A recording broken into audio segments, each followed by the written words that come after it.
Bom dia, pessoal, tudo bem? Tive um pequeno atraso aí na minha palestra, então vou ter que dar uma aceleradinha. Essa minha palestra vai ser mais uma conversa sobre o que os brasileiros estão fazendo com o software Blender. Obviamente que eu vou introduzir um pouquinho sobre o Blender, para quem não conhece o software. Porém, o foco dela é mostrar o que os brasileiros estão conseguindo executar com esse programa. Tá?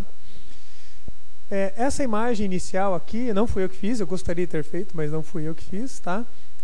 Eu usei ela porque é a splash screen do próprio Blender. Tá? Ele foi um concurso que teve, mundial, e a imagem vencedora foi essa aí. Eu achei ela bem bacana, bem interessante.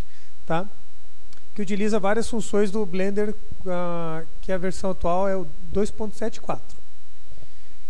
Antes de iniciar, vou me apresentar. Meu nome é Gustavo Matos, sou formado pela Federal em Design Gráfico, fiz pós-desenvolvimento de jogos, atualmente trabalho numa empresa que produz software de contabilidade e trabalho no departamento de marketing dessa empresa, criando animações para o marketing, para vídeos, para YouTube, geralmente para YouTube.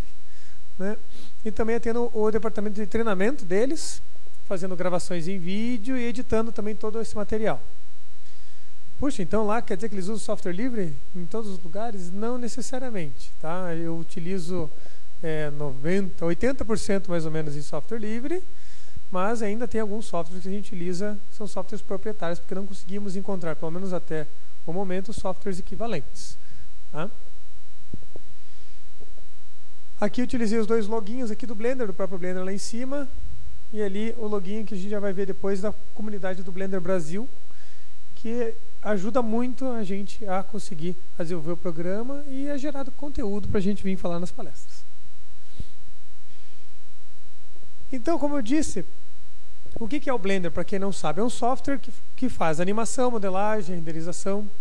Tá? Ele é um software que faz gráficos em 3D. Ele cria gráficos em 3D para multiuso, para qualquer tipo de uso, e não só o gráfico, né? O resultado dele sendo uma imagem. Você pode inclusive utilizar aplicações interativas com ele, criando arquivos que sejam geométricos. Então o resultado não é uma imagem, sim uma conta matemática. Ok? Eu vou falar um pouquinho só do histórico desse software, desse programa. Né? O Blender iniciou lá em 95, mais ou menos. Mais ou menos não, 95 mesmo. Tá? Como uma ferramenta in-house, né? Não era uma ferramenta que o público em geral podia utilizar, de um estúdio holandês chamado NeoGel.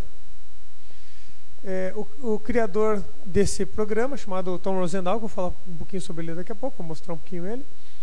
Ele utilizava essa ferramenta para criar jogos e criar gráficos para esses jogos dentro desse estúdio de criação lá na Holanda. Ok? Só que com a evolução da própria ferramenta, ele viu a necessidade de desenvolver ela um pouquinho mais, melhorar um pouquinho mais, e ele percebeu que daria para ele compartilhar essa ferramenta com outras pessoas. Quando ele fez isso, as pessoas começaram a ajudar no desenvolvimento dele, só que ele não podia disponibilizar o código-fonte naquela época.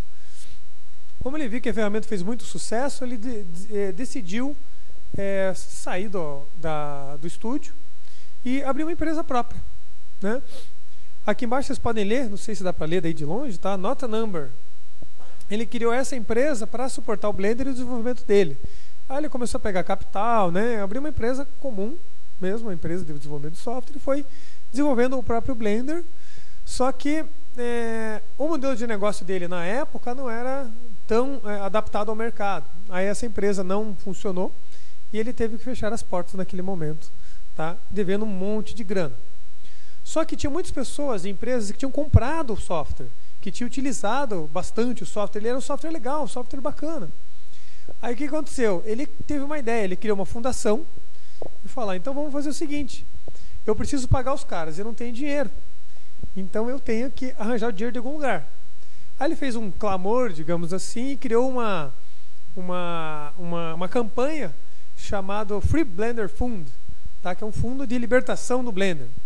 Que ele precisava arrecadar 100 mil euros para pagar os investidores, pegar o código e registrar na Free Software Foundation. Em 7 semanas, ele conseguiu levantar 100 mil euros naquela época. E isso foi algo assim impressionante e inesperado, inclusive. Ele esperava aí em torno de 6 meses, mais ou menos. Em 7 semanas ele conseguiu erguer isso aí, esse dinheiro todo, e registrou o Blender na Free Software Foundation, porque até então ele não era software livre, ele era freeware, digamos assim. Ele estava livre, ou na época da NAND, ele tinha uma parte das funções dele, você tinha que pagar para você liberar, tá? Mas depois desse momento, o Blender passou a ser software livre, usando a licença GNU. Ok? Aqui, não sei se vocês conseguem perceber, tá? Tá um pouquinho longe. Tem uma imagem da época que o Blender era bem mais simples, essa aqui, né? Uma interface antiga dele, que o pessoal sempre, ou melhor, nunca gostou da interface dele. Tem gente que não gosta até hoje. Eu, particularmente, consegui me acostumar bem com ela, até porque eu uso o Blender quase desde a primeira versão dele, da versão 1.2 alguma coisa, tá? Então, eu lembro muito bem dessa época e a gente sofria bastante. Agora, especificamente, mais sobre as funções dele. O que ele faz, exatamente? Ele modela. Então, aqui em cima nós temos um exemplo. É uma imagem, uma modelagem minha. A imagem que está por trás do dragão eu peguei da própria internet.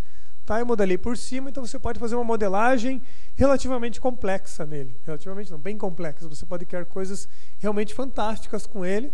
Tá? O sistema de modelagem do Blender eu gosto muito, particularmente, dá para fazer muita coisa. Ele também faz animação, como vocês podem ver aqui, nessa outra imagem, que tem uma pessoa ali, você pode colocar os ossos dentro dela, que a gente chama, né, bones, tá? E você pode fazer uma animação de personagem bem complexa e bem bacana também, ele faz. Tá? Ele também edita vídeo. Aqui embaixo eu coloquei uma tela um pouco pequena, que aqui nós temos a linha de tempo, que é característica dos softwares de edição de imagem. Tá? E você tem toda a sequência, um número infinito de camadas de vídeo que você pode colocar, e aqui é o resultado. Tem pessoas que conseguem utilizar o Blender para edição de vídeo como ferramenta principal. Eu ainda não consigo, porque tem algumas coisas que eu não me acostumei com ele ainda. Você tem que sentar, configurar bem legal ele para poder funcionar desse jeito. Mas funciona e tem um monte de gente que faz. Inclusive a própria Blender Foundation criou seus Open Movies editando dentro do próprio Blender, porque seria desnecessário utilizar um software. Tá? E é uma ferramenta muito poderosa. E aqui eu tenho um exemplo de um game feito no Blender, que foi colocado, se não me engano, na Apple Store, eu acho. Tá? Ele é o... Como é que era o nome do joguinho? É o Shaolin Training, o nome desse joguinho aqui. Tá? Ele foi vendido bastante, o cara ganhou uma grana, foi feito inteiramente dentro do Blender. Eu só não tenho certeza a forma como ele exportou isso para rodar nos dispositivos móveis. Tá? Não sei se ele utilizou o Unity ou alguma outra engine para poder fazer, ou a própria Blender, o próprio Blender Game em si, não tenho certeza. Tá? Mas eu sei que ele fez o jogo. Ele disponibilizou os arquivos, alguns dos arquivos para a gente pode verificar que ele foi feito, se não inteiro, boa parte dentro do próprio Blender. Ok? Então, o Blender é isso, você pode fazer praticamente tudo que diz respeito a visual, você pode criar dentro dele. Tratando-se de animação em 3D, até mesmo 2D, você consegue trabalhar dentro dele. Aí aqui, quem que faz o Blender? Essa é a grande questão, né? O criador do Blender é o Tom Rosendahl, que está ali. Ele já veio aqui no Brasil em 2011. Tá? E foi um prazer conhecê-lo. Ele é muito louco. Ele é um holandês de quase 2 metros de altura.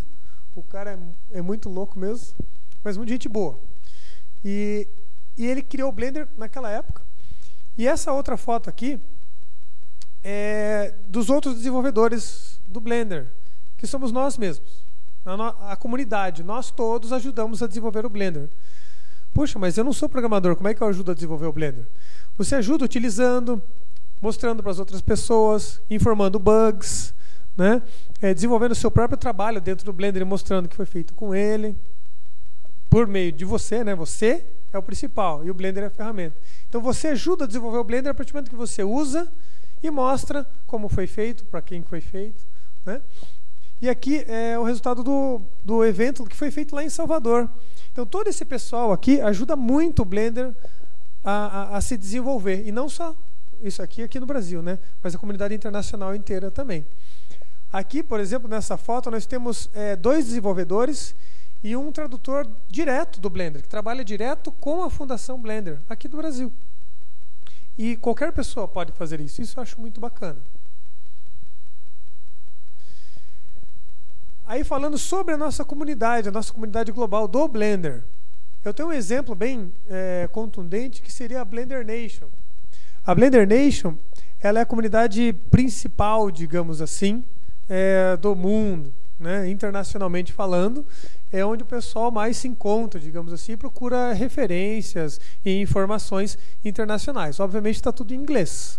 O que para nós, aqui do Brasil, pode ser um empecilho para as pessoas se desenvolverem.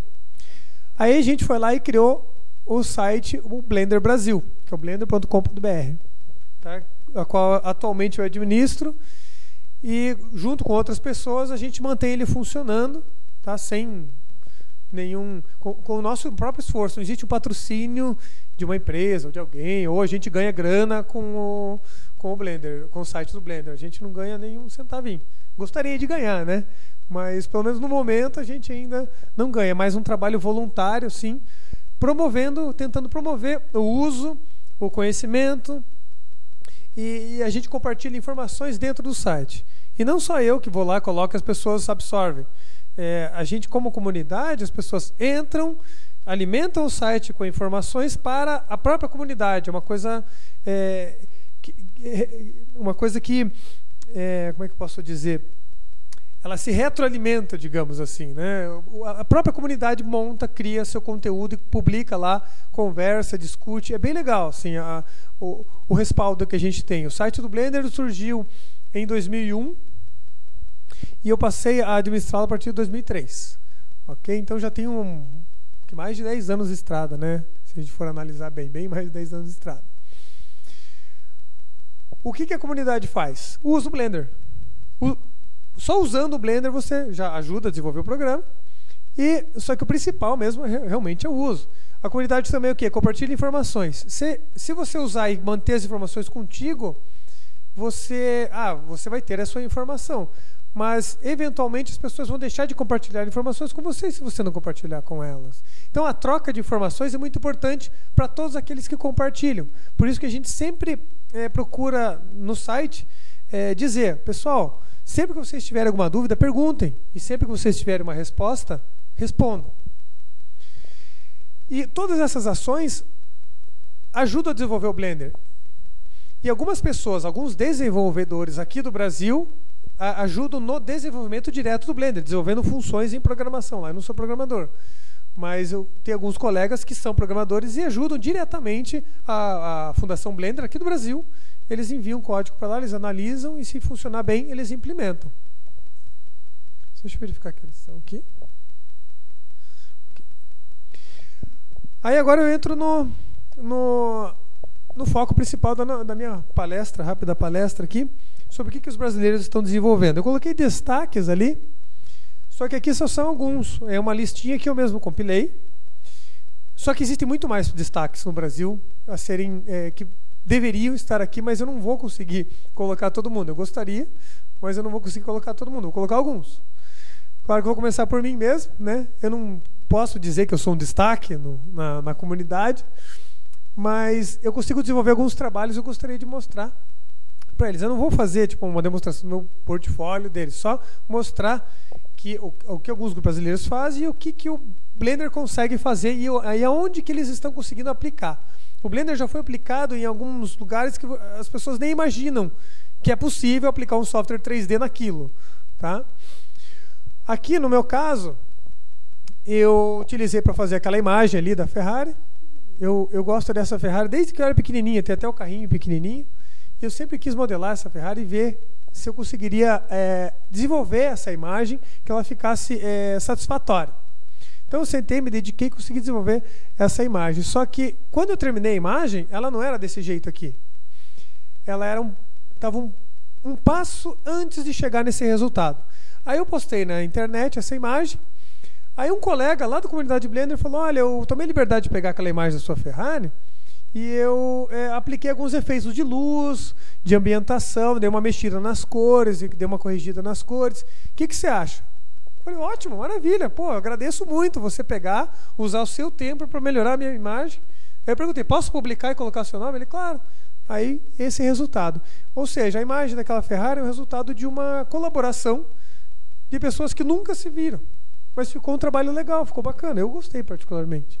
Tá? Fiquei bem satisfeito e finalmente consegui fazer a minha Ferrari. Porque a primeira vez que eu tentei fazer esse carro foi, acho que em 94, 95, antes de conhecer o Blender, eu mexia com o 3D Studio. E eu tentei fazer o 3D Studio e não consegui chegar nessa... 3D Studio para DOS, né? Alguém lembra do DOS ou não? Você lembra do DOS? Você também, né? Você nem precisava perguntar. Mas naquela época, o DOS era o seguinte, dava comando e executava o software, tá? Então, naquela época, era bem diferente. E não consegui. Agora, com o Blender, depois de um bom tempo, alguns anos de prática, tentativa e erro, consegui executar o trabalho. Aqui do lado, um outro exemplo. Esse aqui já é um exemplo comercial. Pô, mas espera aí, você ganhou dinheiro com o Blender? Ganhei.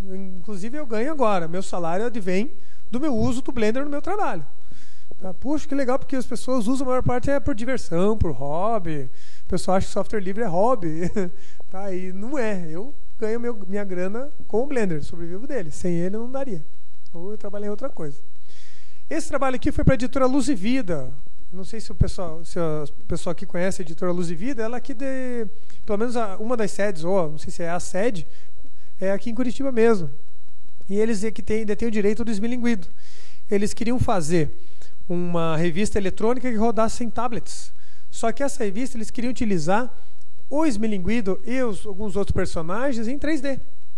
Aí eles fizeram uma concorrência lá com alguns artistas, né, e eu fui o sorteado, né? Nesse caso eu consegui ganhar a concorrência pela preocupação com os detalhes e com a preocupação com a forma do bonequinho. Os outros trabalhos, eles estavam muito bons, assim, de renderização. Nossa, eram lindos, eram mais bonitos que os meus. Só que as proporções não eram corretas. Então, eu acho que, por seguir o desenho, eles acabaram gostando mais do meu. E eu acabei produzindo. Essas cenas que vocês veem aqui são todas partes de uma única história, né? Então, eles mandavam para mim o desenho original ali, dos quadrinhos, e eu modelei os personagens, colocava nas posições, renderizava a imagem e mandava de volta. Aí eles desenvolveram a revista, só que até hoje eu não sei se eles conseguiram realmente desenvolver e finalizar a revista. Eu até perguntei, mas eu nunca tive acesso, nunca tive resposta. Mas pelo menos os personagens estão aí desenvolvidos. Então esse é um exemplo de uso do Blender, você criar uma história em quadrinhos com personagens em 3D. Nunca foi pensado isso antes, ou já, né?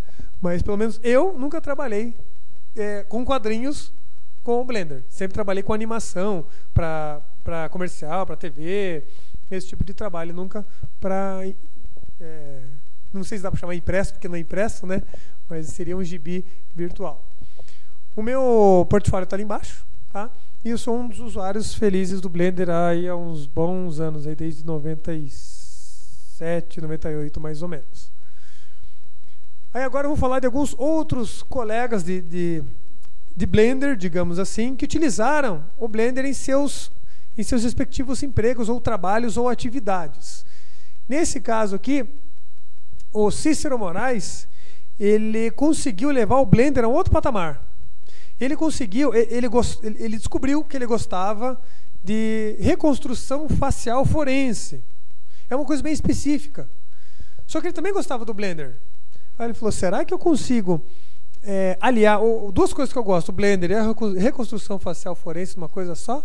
Aí ele sentou e fez uma pesquisa fantástica, uma coisa que essa pesquisa dele está sendo utilizada como referência no mundo inteiro, desde o Japão, Croácia, Rússia, a Itália, aqui no Brasil mesmo, Estados Unidos, toda a Europa utiliza o trabalho dele como referência para reconstrução facial forense, utilizando apenas software livre. E isso ele tem orgulho de dizer. Ele utilizou no trabalho inteirinho dele software livre. Pô, mas ele fez tudo no Blender? Não exatamente. O que acontece no trabalho dele? Ele pega a caveirona lá, né? Ele fotografa esse objeto, essa caveira, esse crânio, e depois ele passa por um processo antes de chegar no Blender. Ele tem os outros softwares que geram nuvem de pontos baseados nas fotos, tal, como se fosse um escaneamento 3D. Dessa nuvem de fotos, de pontos, ele exporta esse arquivo num formato que o Blender entende, ele joga dentro do Blender e dentro do Blender ele começa a fazer esse processo aqui. Então, digamos que falta uma parte, ele modela essa parte, como nesse caso não tinha mandíbula, ele modelou uma mandíbula ali que provavelmente seria a forma mais próxima que teria, e em seguida ele coloca os músculos, que nem a gente vê nos filmes, que os caras pegam aquelas massinhas e vão colocando, né? Ele faz exatamente o mesmo processo, só que tudo baseado em estudo que ele fez, tá? Ele estudou tudo, ele leu muito sobre o trabalho de reconstrução facial forense, e ele faz exatamente o mesmo trabalho que os caras fazem com massinha, ele faz dentro do Blender, com medida, tudo certinho. Ele mediu lá a espessura da pele, do caucasiano, não sei da onde. Ele tem toda uma lista gerada por estudos anteriores, e ele utiliza esse padrão internacional no trabalho dele. Aí ele consegue chegar num resultado, sim, surpreendente, e que surpreendeu cientistas pelo mundo todo, utilizando o software livre e o Blender. O render final das imagens dele é com o Blender. Aí vocês perguntam, puxa vida, mas o que seria essas outras duas imagens ali? O que tem a ver a imagem de um frade e a imagem de uma egípcia? Alguém conhece aquela imagem ali? Já viram? Já conhece, né? Tá, é a Totmeia. Já ouviram falar desse nome? Vocês dois eu sei que já. Mas as outras pessoas já chegaram a ouvir? Totmeia? Não? Ela mora aqui em Curitiba. Mas aonde? Lá no Museu Egípcio do Rosa Cruz. É a múmia, a famosa múmia aqui de Curitiba que a gente tem aqui, é a Totmeia. Aí o que aconteceu? Eu não sei se ele é o curador do museu ou se ele é o cientista responsável. Ele entrou em contato com o Cícero depois de ver o trabalho dele na internet e pediu que ele modelasse, fizesse a reconstrução facial da Totmeia. Aí ele sentou, fez aquele trabalho ali, devolveu, e eles inclusive no museu, se vocês forem no museu, vai ter essa imagem lá, vai ter um busto dela, eles imprimiram em 3D, se não me engano, né, utilizando impressora 3D, e ficou um trabalho fantástico. Agora eles sabem mais ou menos como é que ela era, baseado na própria ossatura dela. Eles escanearam ela, fizeram uma ressonância magnética, ele pegou as informações, modelou em 3D, e baseado também nos povos que viviam lá e tal, ele conseguiu reconstruir ela. E esse aqui, alguém já viu essa imagem aqui? Antes? Você já viu? Só você? O pessoal não assiste mesmo TV, né? Você também? Ah, lembrou. Tá? A gente não assiste mais, a gente assiste Netflix, YouTube, essas coisas, ou baixa os seriados, os filmes na internet, né? Eu faço muito isso para assistir. Mas esse aqui foi um trabalho muito interessante que o Cícero fez, que foi lá da Itália. Ele recebeu umas imagens de um crânio e pediram para ele reconstruir. Ele perguntou, mas quem que era? Ah, não, esse aqui você não precisa saber o nome, é uma pessoa que a gente gostaria de saber como é que ela era. Olha, tudo bem então. Aí ele fez o trabalho, gerou o resultado, só que ele não estava exatamente dessa forma. Ele primeiro fez só o rosto, ele colocou cabelo, não sei o que, tirou a barbinha e tal. Aí, quando ele entregou o primeiro trabalho, o pessoal gostou do trabalho dele, pagaram em euro, para ele, inclusive, e falaram para ele, essas imagens que a gente viu para você foram geradas em 82, quando a gente fez a exumação do corpo do Santo Antônio mesmo, o Santo Antônio, e você acabou de fazer a reconstrução do Santo Antônio. Ele falou, então tá, então deixa eu adaptar ele, colocar uma roupa de frade nele, o cabelinho, a carequinha ali e tal, e esse aqui seria a reconstrução facial do Santo Antônio, foi ele que fez, né? E isso é um trabalho, eu acho, muito importante. Inclusive, saiu vários veículos de comunicação. Um exemplo foi o Fantástico. Ele saiu no Fantástico. Ele apareceu no Fantástico com o trabalho dele. Aí o pessoal lá de Campinas imprimiu o busto em 3D.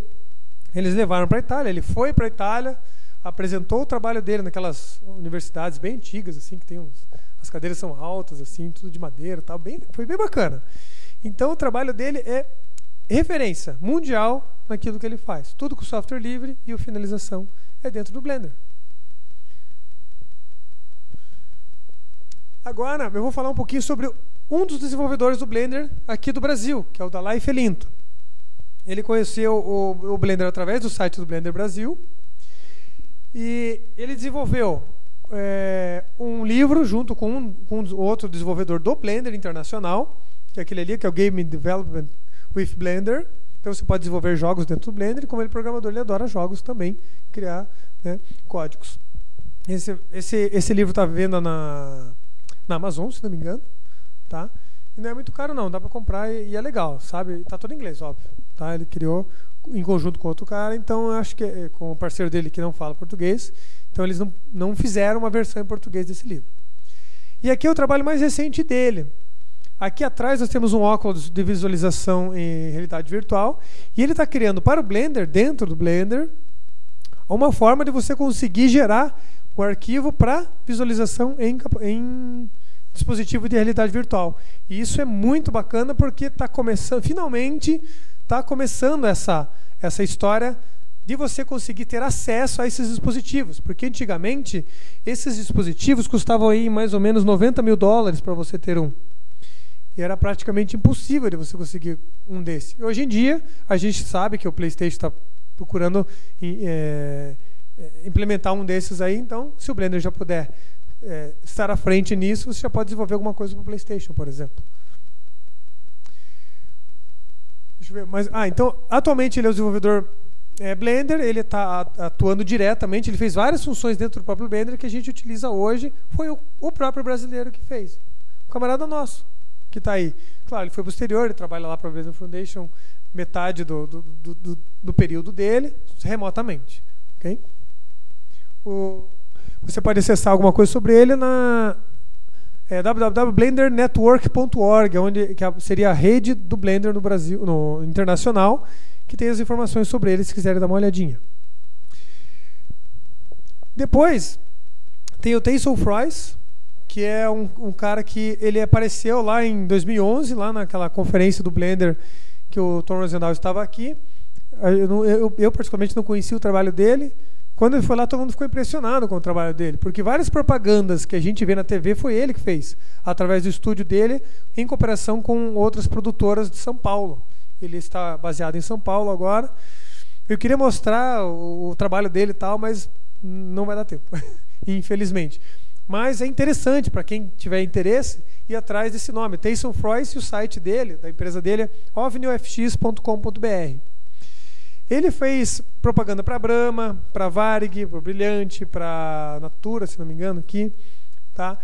Vários comerciais que a gente assiste, ele fez. Inclusive, um dos cases dele é da própria Varig, na época, que eles estavam com o DC-11, o avião deles lá no Texas, e eles não tinham como trazer o avião para cá para fazer uma tomada de uma cena do avião entrando dentro do hangar. O que eles pediram para ele? Nós vamos filmar o hangar vazio e você vai pôr o avião lá dentro, virtual. Aí ele falou, beleza, só preciso ir no hangar primeiro. Ele foi no hangar com uma esfera espelhada, colocou a esfera espelhada ali, tirou uma foto para gerar um mapa de ambiente do próprio hangar deles. Ele modelou em 3D o avião, não só ele, ele e a equipe. Tá? Mas nessa época eu não sei se era só ele, inclusive. E ele conseguiu fazer o avião perfeito, você não percebe que é animação. De tão bom que ficou a propaganda da Varig na época. Pena que ela fechou, né? Faliu. Tá? Ele fez propaganda da Brahma, que eu nem sabia, e no site dele tem um monte de propagandas que ele fez, que a gente nem imagina, e tudo feito com Blender. Um exemplo rápido de propaganda que ainda está um pouco na TV, não sei se vocês lembram daquela propaganda que tem a batatinha da Ruffles dançando num polidense, assim. Tá? Aquele também foi feito no Blender. Só não consegui chegar ainda em quem foi que fez aquela propaganda, mas eu vou descobrir. Tá? Esse aqui, o Ivan Paulos Tomé, ele contribui com a comunidade de uma outra forma. O que ele fez? Ele sabe um pouco de programação, sabe um pouco de animação, sabe um pouco de tudo. E o Ivan, ele simplesmente pegou o Blender inteiro e traduziu em português. Ele pega o código-fonte, que está aberto, ele vai lá, vai traduzindo verbete por verbete, são 36 mil mais ou menos. E ele foi traduzindo com a ajuda da comunidade. Não só aqui do Brasil, mas de Portugal também. O pessoal de Portugal ajudou muito.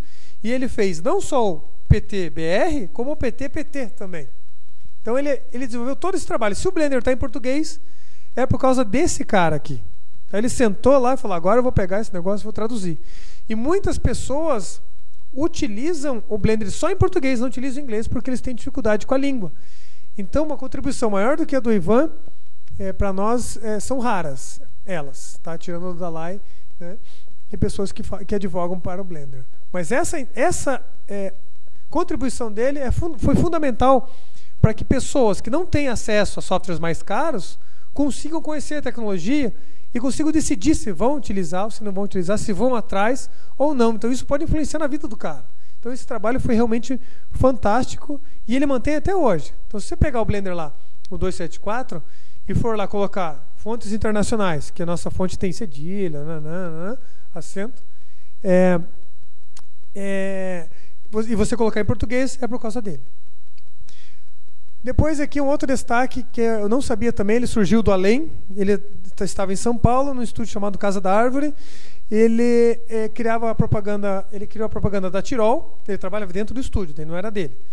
E criou várias outras propagandas. Tá, com inserção de vídeo no meio. Aqui nós temos pessoinhas aqui, e elas foram gravadas com fundo verde e tal. Ele recortou as pessoas, colocou dentro e criou toda a propaganda da Tirol na época.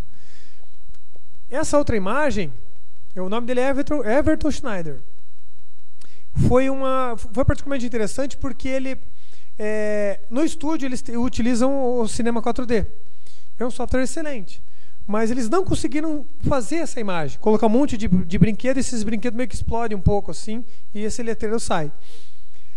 Era muito pesado. Aí eles chegaram, puxa, será que você consegue no Blender? A gente não conseguiu fazer no Cinema 4D por vários motivos, aqui ele explicou. Aí ele sentou, não, vou sentar e vou pesquisar. Ele foi lá, sentou no cantinho escuro dele, que ele tinha dentro da empresa lá, e ele era o cara que resolvia os pepinos maiores. Sentou e fez com o Blender essa animação com simulação física. E o trabalho dele impressionou muito a todos e ninguém conhecia. Mais um exemplo de ótimo trabalho. Ele tem um portfólio dele no Vimeo, tá? vimeo.com/Everton Schneider. Tá? Se vocês quiserem dar uma olhadinha, vale a pena. Esse aqui é um exemplo muito interessante de um rapaz que utiliza para o hobby. Ele achou legal, tá, e sentou e foi. Ele é auxiliar administrativo. É lá no Nordeste, eu não lembro que estado, acho que em Pernambuco.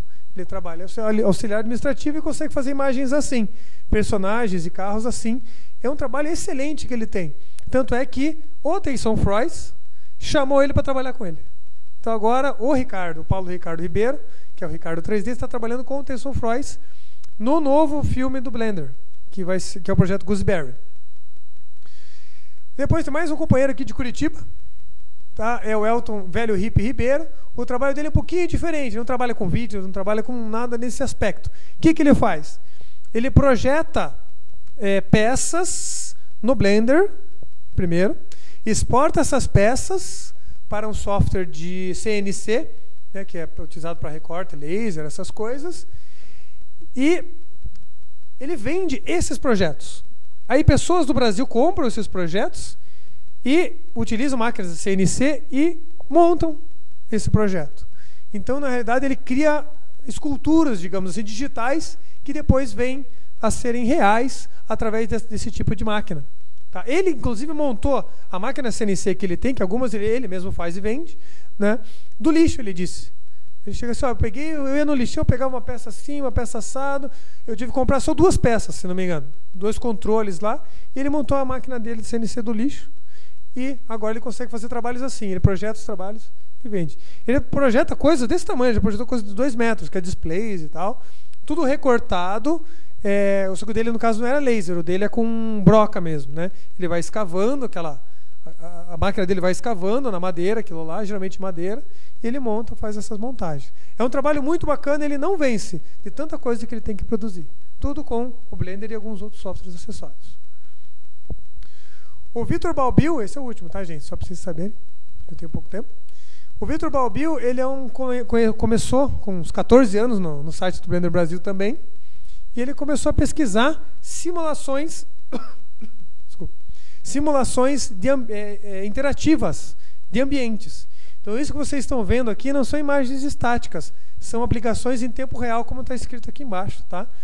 Então ele criou, esse aqui é um demo para ele mostrar, para ele poder vender o trabalho dele, e aqui é um exemplo de trabalho dele mesmo.